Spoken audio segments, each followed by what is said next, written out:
ទូ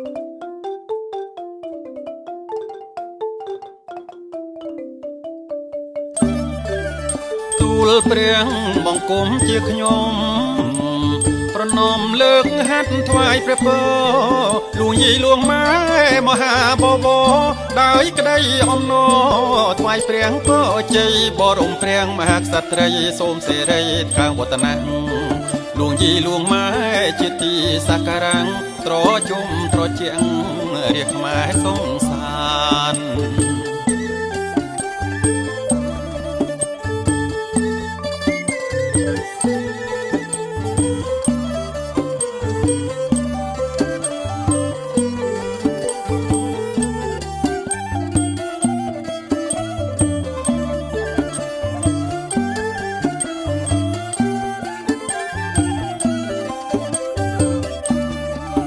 18មីងធងណា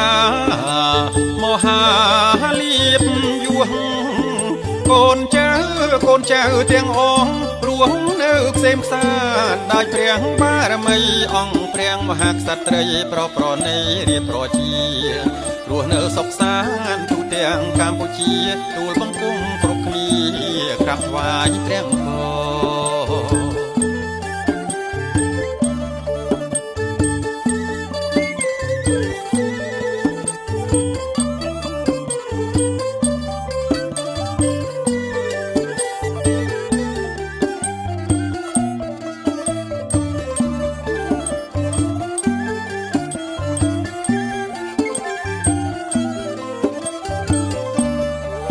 ជាតិសាសនា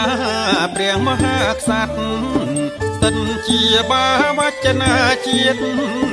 រាជាក្រុងដែននគរទូទាំងកម្ពុជា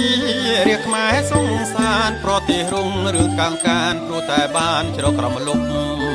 បារមីក្សត្រក្រអូបឈ្មោះឈ្មោះរុងរឿងមិនឈប់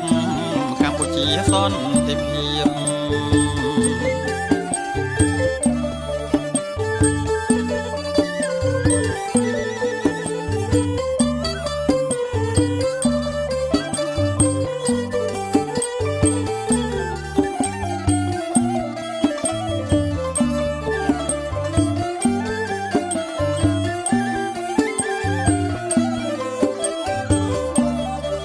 ជាតិសាសនា